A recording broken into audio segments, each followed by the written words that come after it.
Kiedy dojdzie do wypadku nurkowego, potrzebne jest szybkie udzielenie pierwszej pomocy, a w przypadku choroby dekompresyjnej transport do szpitala wyposażonego w komorę hiperbaryczną. Jak zawsze w takich sytuacjach liczy się czas i dobra opieka lekarzy.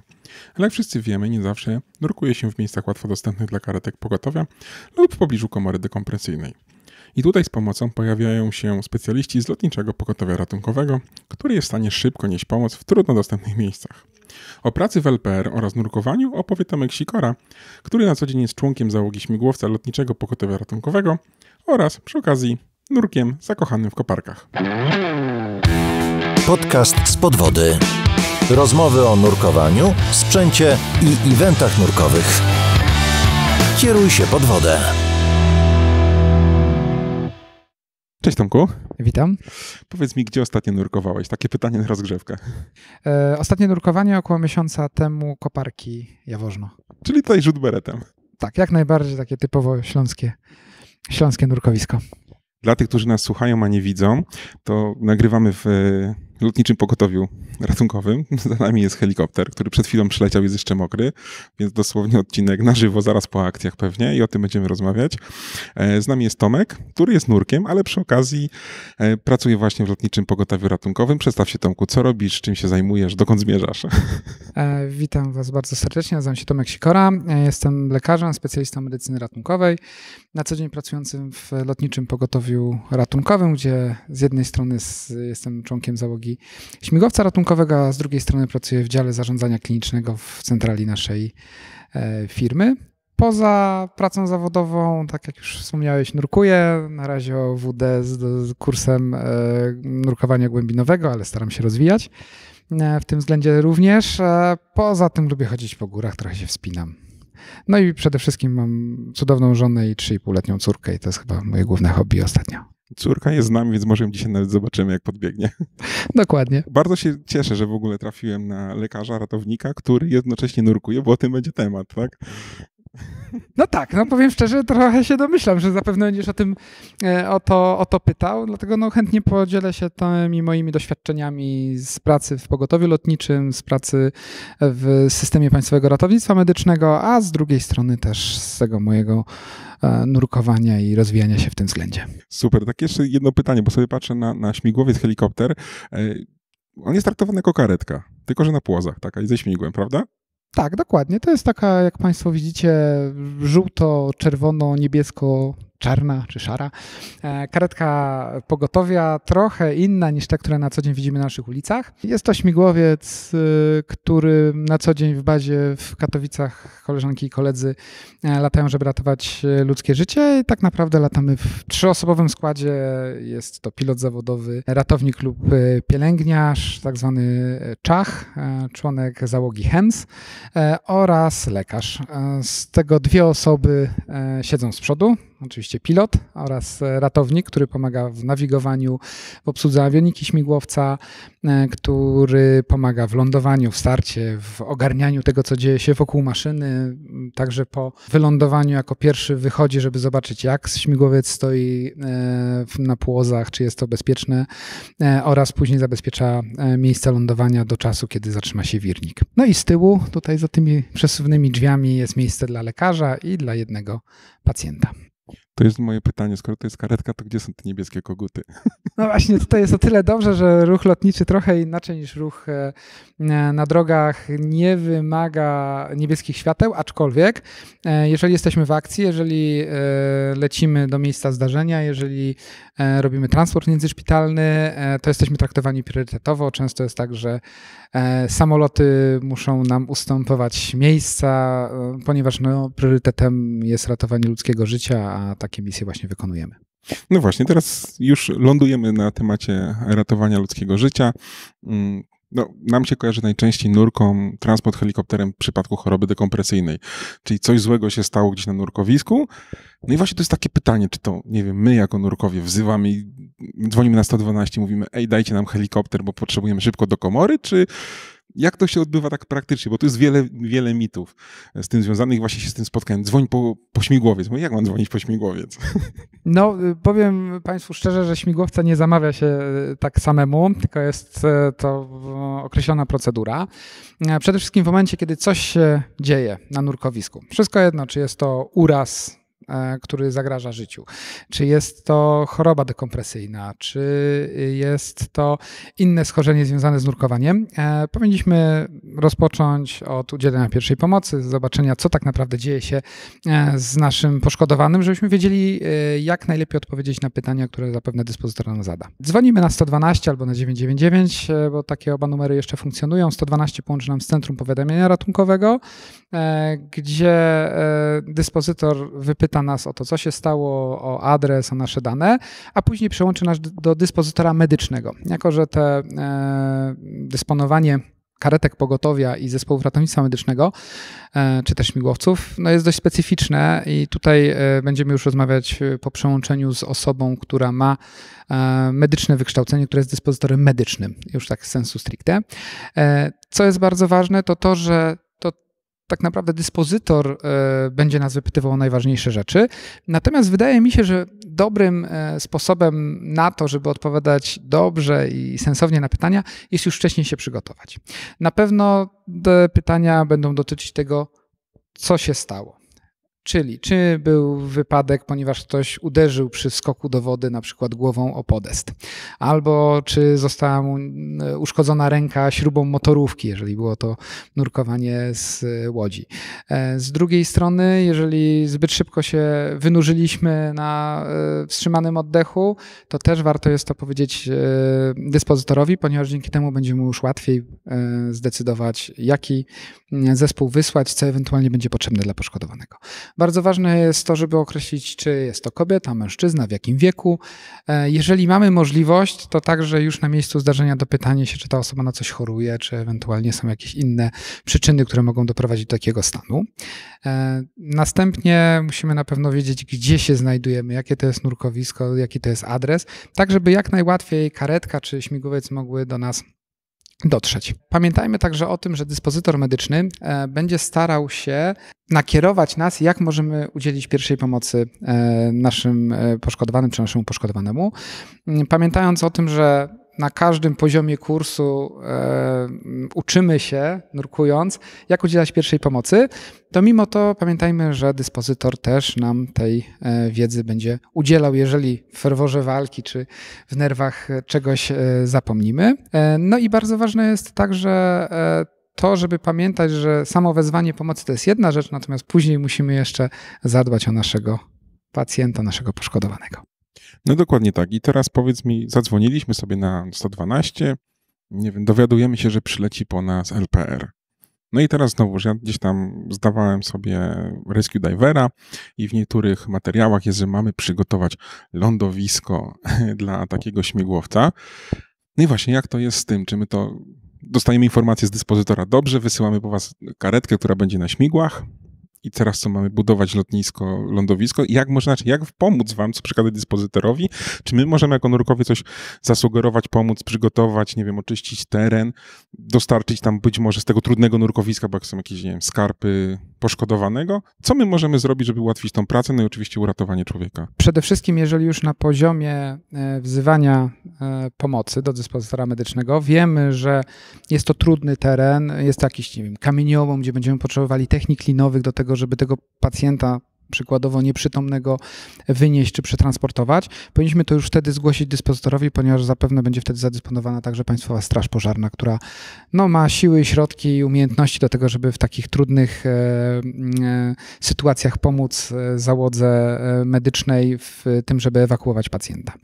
Na pewno dyspozytor medyczny poprosi nas o to, żebyśmy wyszli na otwartą przestrzeń, w miarę blisko od miejsca zdarzenia, taką przestrzeń, która będzie łatwo widoczna z powietrza i żebyśmy wzięli albo jakąś białą płachtę, albo jakiś kontrastowy kolor, nie wiem, kamizelkę odblaskową czy folię NRC, o ile ona nie będzie potrzebna rzecz jasna pacjentowi. I żebyśmy energicznie machali, widząc czy słysząc nadlatujący śmigłowiec, bo uwierzcie mi Państwo, pomimo tego, że wydaje się, że z powietrza wszystko jest doskonale widoczne, to w momencie, kiedy znajdujemy się na przykład nad dużym zbiornikiem wodnym, gdzie bardzo często jest kilka czy kilkanaście miejsc, gdzie można zejść do wody.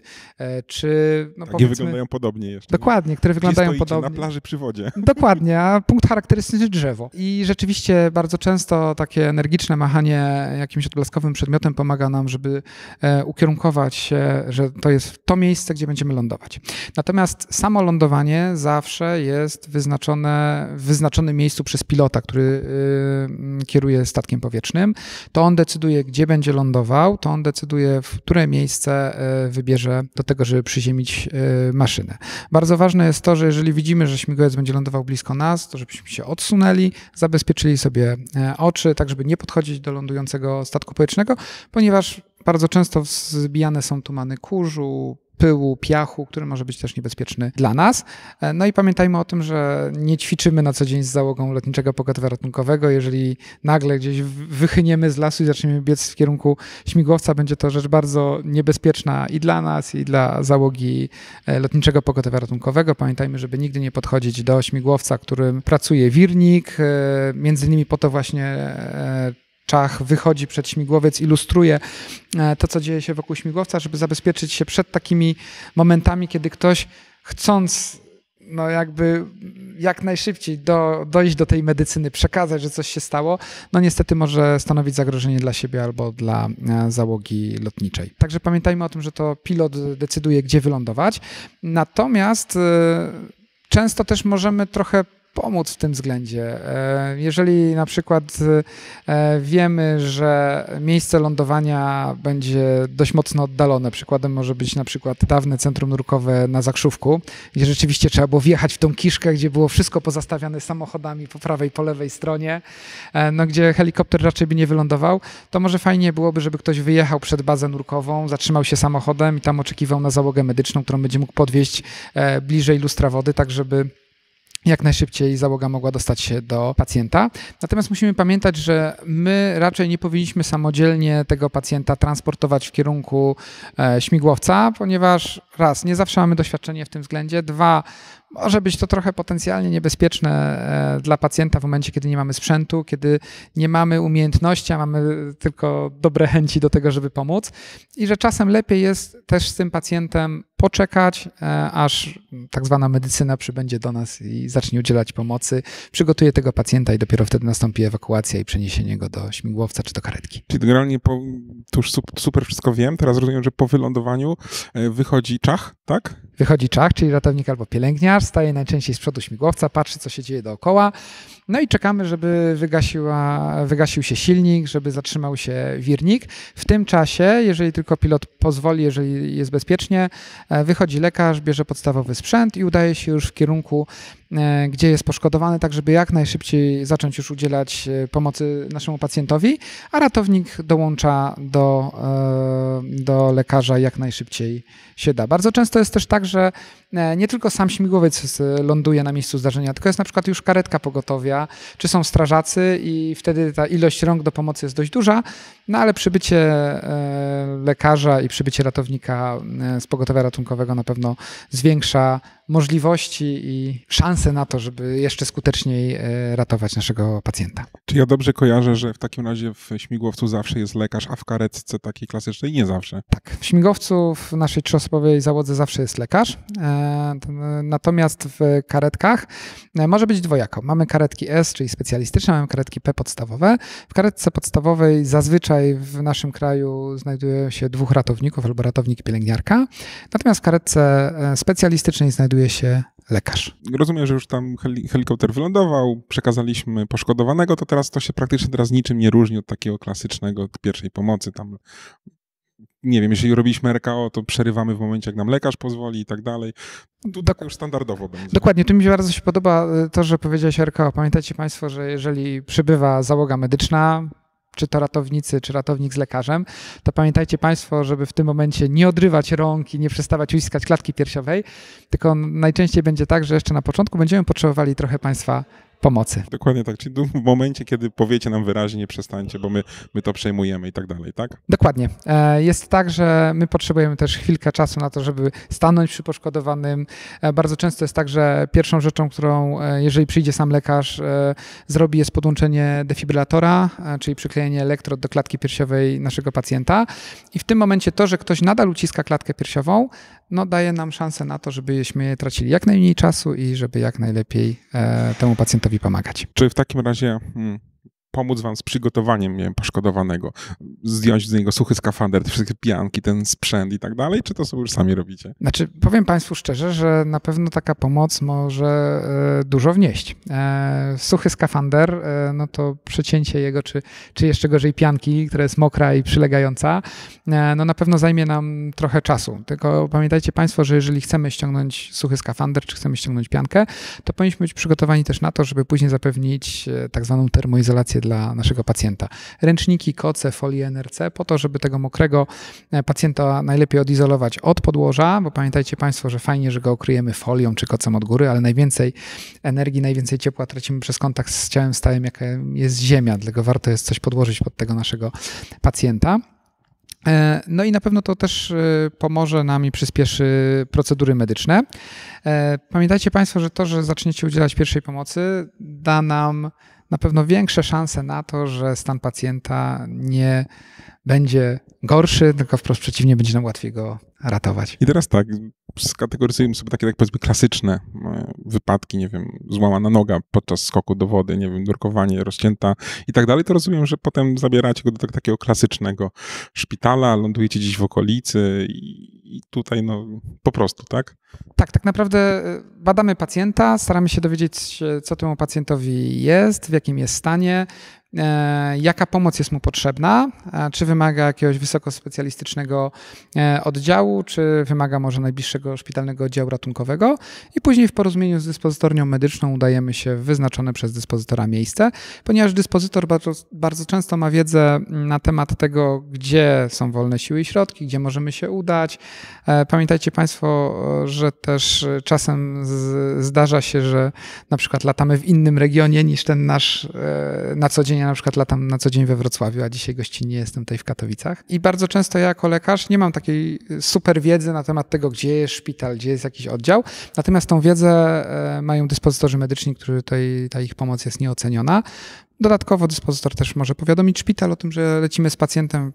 Wiadomo, że im w cięższym stanie pacjent, tym im szybciej zostaje szpital poinformowany, tym lepiej może się przygotować na przyjęcie takiego pacjenta. No i tak naprawdę tutaj nie ma różnicy, czy jest to karetka, czy jest to śmigłowiec Lotniczego Pogotowia Ratunkowego. Ten transport wygląda podobnie. Na pewno u nas jest o tyle gorzej, że mamy mniejszą przestrzeń w naszym śmigłowcu. Mamy huk 2 silników, które znajdują się nad głową. Dlatego załoga lotnicza lata w hełmach lotniczych z systemem, który umożliwia nam komunikację, czyli słuchawki i mikrofony. Natomiast dla pacjenta, jeżeli jest tylko przytomny, to staramy się dać ochronniki słuchu. Takie trochę jak traktorzysta czy kombajnista, tak żeby osoba nie miała uszczerbku na słuchu po takim transporcie w naszym śmigłowcu. No też musimy pamiętać o tym, że troszkę trudniej nam się komunikować z pacjentem, jeżeli ten pacjent jest przytomny i tutaj musimy pamiętać o tym, że wtedy musimy krzyczeć, gestykulować, starać się ze sobą w jakiś sposób skomunikować. W karetce jest trochę łatwiej, bo jest dużo ciszej. No ale wiesz, z nurkami to na migowym możesz. Dokładnie. W szczególności jeżeli jeszcze do tego lekarz też zna podstawowe gesty, to jak najbardziej można się dość mocno porozumieć. No dobra, i jeżeli powiedzmy jest podejrzenie, nie wiem, jakiegoś urazu ciśnieniowego, choroba dekompresyjna i tak dalej, no to, bo to jest pewnie temat ciekawy dla słuchaczy, to gdzie lecicie? No rozumiem, komora dekompresyjna. Nie wiem, wypadek zdarzył się gdzieś w Jaworznie. Może być tak, że polecimy do Gdańska? Wydaje mi się, że akurat Gdańsk byłby czy Gdynia byłaby dość mało prawdopodobna, bo ten transport byłby bardzo długi. Natomiast wydaje mi się, że taką wiedzę czy wydaje mi się, wiem, że taką wiedzę posiadają dyspozytorzy medyczni. Oni wiedzą, gdzie znajdują się najbliższe komory hiperbaryczne, które mogą być pomocne czy właśnie przy wypadkach nurkowych, czy na przykład przy zatruciach tlenkiem węgla. I dyspozytorzy medyczni mają telefony do lekarzy dyżurnych, czy do personelu, który tam pracuje i mogą ustalić takie przyjęcia, niekoniecznie tylko i wyłącznie w ośrodku w Gdyni. Natomiast wiadomo, że Gdynia ma największe doświadczenie w wypadkach nurkowych. Bardzo często też te objawy po wypadkach nurkowych narastają dość powoli i mamy pewien określony czas na to, żeby tej pomocy udzielić i przetransportować pacjenta.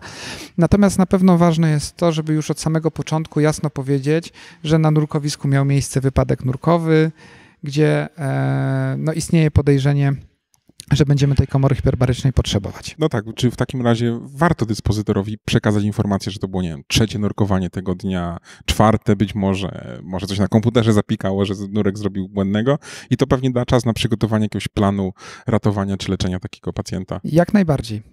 Pamiętajcie Państwo, że dyspozytorzy medyczni mogą być nurkami, nie muszą mieć tej bardzo fachowej wiedzy z tego względu.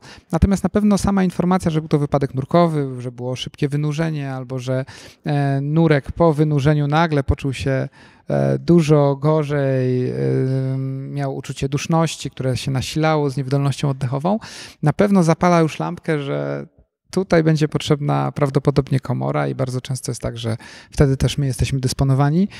Jako że jedną z naszych zalet poza posiadaniem na pokładzie lekarza i bardzo dobrego sprzętu i osprzętu medycznego, to tak naprawdę jest też to, że jesteśmy dużo szybsi i dużo bardziej mobilni niż zwykła karetka. Potrafimy latać z prędkościami 200-260 km w zależności. To pewnie w linii prostej jeszcze. Dokładnie.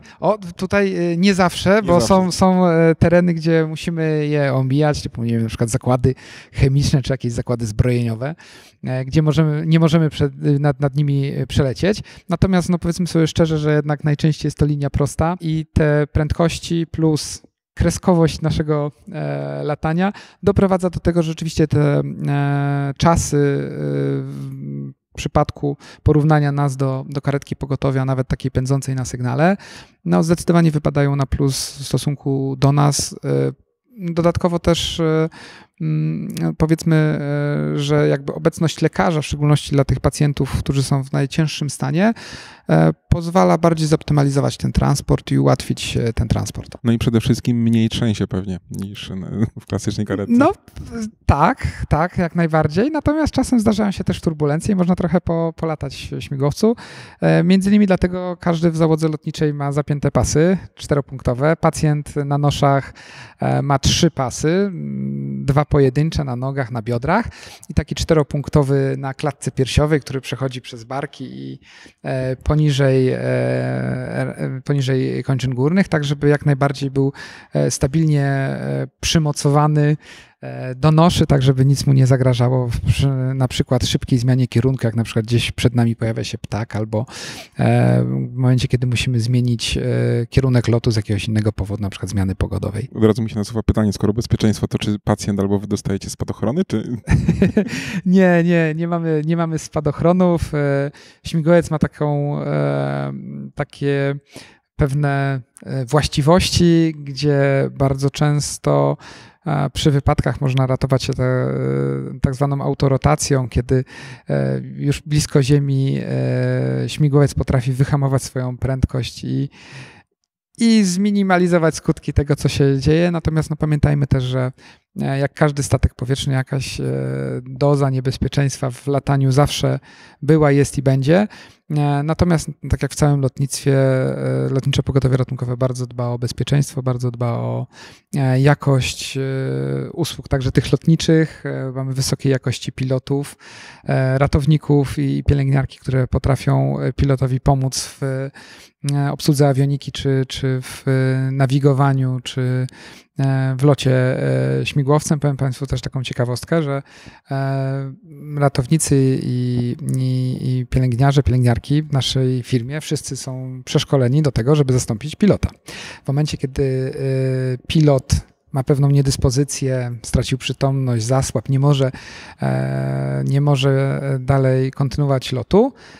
Mamy taką procedurę z taką specjalną plastikową książeczką, gdzie ratownik, czyli czach, krok po kroku potrafi wylądować naszym śmigłowcem na najbliższym betonowym pasie startowym bezpiecznie i między innymi to jest elementem ćwiczeń, które czachowie i piloci przechodzą okresowo w Warszawie na symulatorze. To powiem, teraz mnie zaskoczyłeś naprawdę. No to też zwiększa nasze poczucie bezpieczeństwa, że wiemy, że jest jeden pilot. Bardzo często w statkach, czy to pasażerskich, czy wojskowych, tych pilotów jest dwóch i tam jest jakby przemienność tego, jakby jednemu coś się stało, zostaje drugi. No u nas część tych umiejętności posiada czach, który znajduje się na lewym fotelu i który może zastąpić przynajmniej w lądowaniu pilota.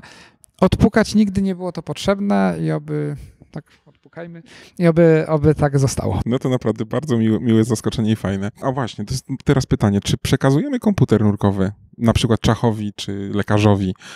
Warto przekazać, czy jednak, bo czy na przykład, nie wiem, spisać na kartce jakiś profil nurkowy, coś, co się może przydać do leczenia? Jak to w praktyce wygląda? Powiem szczerze, jako nurek wziąłbym komputer nurkowy i prawdopodobnie wszystko jedno, jakiej by on był firmy, to z mniejszą lub większą dozą prawdopodobieństwa odczytałbym parametry ostatniego nurkowania. Natomiast pamiętajmy o tym, że nie zawsze w załodze lotniczej, w pogotowiu lotniczym, czy w załodze karetki pogotowia, czy później w oddziale ratunkowym będzie osoba, która będzie potrafiła akurat ten model komputera nurkowego odczytywać. Pamiętajcie Państwo, że na rynku mamy tych modeli od groma i bardzo często jest tak, że może się okazać, że no niestety akurat ten model trochę nas zaskoczy. Na całe szczęście nie jest to telefon komórkowy, gdzie trzeba przyłożyć palec, pokazać oko, no to mojego żeby nie odblokować. Na przykład. Także wydaje mi się, że bardzo dobrym rozwiązaniem jest spisanie na kartce tych podstawowych rzeczy, czyli jak długo trwało nurkowanie, na jaką było ono prowadzone głębokość maksymalną, jak wyglądało wynurzenie, czy nie było efektu bojki, czy nasz nurek nie wyskoczył z kilkunastu metrów nagle na powierzchnię, na lustro wody i czy to nie jest powód tego, że on teraz się czuje tak kiepsko. I na pewno to pomoże w ustaleniu diagnozy i to pomoże w jeszcze skuteczniejszym udzielaniu pomocy. I to jest naprawdę bardzo fajny pomysł, bo wszędzie czytamy, że mamy przekazać komputer nurkowy. No tylko pamiętajmy o tym, że to jest trochę jak z telefonem. Dostajemy na SOR pacjenta, który jest nieprzytomny, który ma telefon. Staramy się znaleźć telefon do małżonki. Numer ICE, który zachęcam Państwa do wprowadzenia do telefonu, niestety nie jest wprowadzony. Szukamy kochanie, kicia, misia albo cokolwiek innego, a nie możemy tego zrobić, bo potrzebujemy odcisk palca albo potrzebujemy to, żeby pacjent popatrzył głęboko w telefon i odblokował swoją twarzą i swoim okiem. No tak. A na przykład jeden z, nie reklamując amerykańskich produktów, no i wtedy mamy trochę problem. To tak na marginesie, jeżeli już jesteśmy przy tym, zachęcam Państwa do tego, żeby ten numer ICE w swoich telefonach wprowadzić. Bardzo często zauważyłem, że w tych nowszych telefonach ten numer ICE pojawia się już bez odblokowania. I to jest naprawdę fantastyczna rzecz, ponieważ pozwala to nam w pomocy przedszpitalnej, czy później w pomocy szpitalnej nawiązać kontakt do rodziny. Rodzina wie, że coś się stało, my możemy dowiedzieć się od rodziny, a uwierzcie mi Państwo z własnego doświadczenia zawodowego, że większość mężczyzn niewiele wie o swoim zdrowiu, natomiast żona albo partnerka wie wszystko. Leki, alergie, choroby przewlekłe, operacje. I ta wiedza dla nas jest naprawdę bardzo często bezcenna, ponieważ pomaga ona nam szybko zdiagnozować pacjenta, dowiedzieć się, co tak naprawdę mogło być przyczyną urazu czy zachorowania. Wcześniej nagrywałem odcinek z Michałem Kosutem z DeepSpotu, który właśnie mówił mi o chorobach kompresyjnych i też właśnie co warto dodać do takiej karetki takiemu pacjentowi, poza właśnie komputerem nurkowym czy telefonem, to jakieś ubranie. No bo rozbieramy go na nurkowisku, jest w tych kąpielówkach bez pianki i teraz sobie leci do innego miasta i co potem? Z jednej strony tak, z drugiej strony na przykład my staramy się w pogotowiu lotniczym takich rzeczy nie zabierać, ponieważ no nie mamy dedykowanego miejsca w naszym śmigłowcu na rzeczy osobiste pacjenta. Także my akurat staramy się zachować termoizolację, czyli folie NRC, czy takie specjalne folie, które mamy na naszym wyposażeniu, które mają komory powietrzne, które jeszcze lepiej utrzymują temperaturę. Mamy też taki wielokrotnego użytku śpiwór, który oczywiście jest prany po każdej misji, natomiast który pozwala także zachować lepszą termoizolację. Zapewniam Państwa, że na SOR-ze w momencie, kiedy pacjent już tam trafi, otrzyma, jeżeli trzeba, to kocyk, prześcieradło czy ubranie jakieś jednorazowe.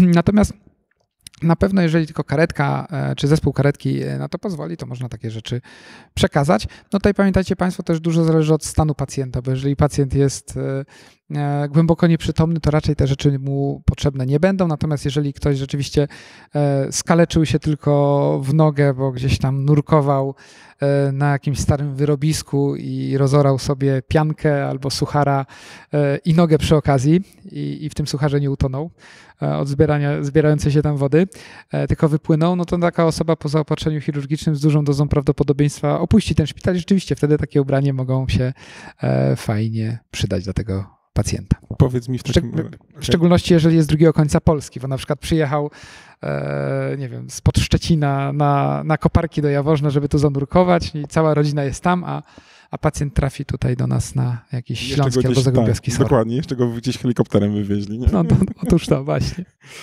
Powiedz mi w takim razie, lądowałeś na jakichś nurkowiskach? Brałeś jakiś taki czynny udział w takich akcjach? No teraz co się przyznam, że przez 8 lat pracy w pogotowiu lotniczym jeszcze mi się nie przydarzyło, natomiast udzielałem pomocy nurkowej w szpitalnym oddziale ratunkowym. Odpukać przy moich nurkowaniach do tej pory miałem tylko jeden przypadek, gdzie rzeczywiście mężczyzna trochę za szybko wyskoczył z wody i miał duszność, natomiast tam po chwili okazało się, że to bardziej był stres i lęk związany z tym, co się stało, niż realne zagrożenie życia i zdrowia. I tam mężczyzna po paru minutach oddychania tlenem, uspokojeniu, po leżeniu został przez mnie zbadany i nic mu nie zagrażało. Także cały czas czekam na to, bo wiem, że przy cały czas rozwijającym się nurkowaniu w Polsce i przy cały czas mojej takiej aktywnej pracy zawodowej na pewno wcześniej czy później na takiego nurka trafię. No i cieszę się, że też moje doświadczenie związane z nurkowaniem na pewno pomoże mi, żeby jeszcze lepiej i jeszcze skuteczniej udzielić mu pomocy. Ale to co mówisz, to jest fajne, bo z jednej strony w takim razie jest to bardzo bezpieczny hobby, sport, skoro nie udało ci się trafić na taki przypadek. No dokładnie. No, pamiętajmy o tym, że tak naprawdę nikt z nas jadąc na nurkowanie nie zakłada, że coś się stanie, prawda? Wiadomo, musimy być przygotowani, fajnie jak mamy apteczkę.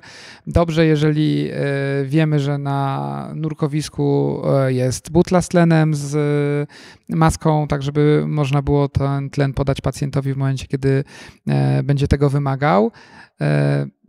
Zdarza się też, że w ekipach nurkowych znajdują się pielęgniarki, ratownicy medyczni, lekarze. Wtedy też czujemy się dużo bezpieczniej, że mamy takiego zawodowca pod ręką. No, wiem, że znajomi, którzy ze mną gdzieś jeżdżą, na pewno są zadowoleni z tego, że... Zadzwonisz po helikopter. Tak, że ja jestem, aczkolwiek najczęściej przychodzi mi nurkować w 3-osobowym gronie, gdzie mamy chirurga, anestezjologa i mnie jako medyka ratunkowego, także jakiś lekarz jest. Ekstra ekipa. To co? No, z jednej strony chciałbym powiedzieć do zobaczenia na nurkowisku, ale nie chciałbym się znaleźć jako pacjent w takim razie. Nie no, ty w sucharze, ja jeszcze w mokrej piance, bo jeszcze do suchara nie dorosłem i myślę, że możemy sobie ponurkować, na przykład na Jaworznie. Zapraszam bardzo serdecznie. No właśnie tam jeszcze nie nurkowałem i to jest dobre zaproszenie. Mam nadzieję, że się uda w takim razie. No to podtrzymuję, zapraszam. Dziękuję w takim razie za super wiedzę, super odcinek. No i co? Powodzenia w pracy i dalszej karierze. Dziękuję bardzo. Dzięki. Dziękujemy za wysłuchanie odcinka. Każde odtworzenie, każde udostępnienie, polubienie czy komentarz to dla nas bardzo cenne wsparcie. A jeśli podoba Ci się nasza twórczość, możesz wesprzeć nas w serwisie Patronite. Mamy nadzieję, że zechcesz przyłączyć się do współtworzenia Spod Wody i dorzucić swoją cegiełkę do tego projektu.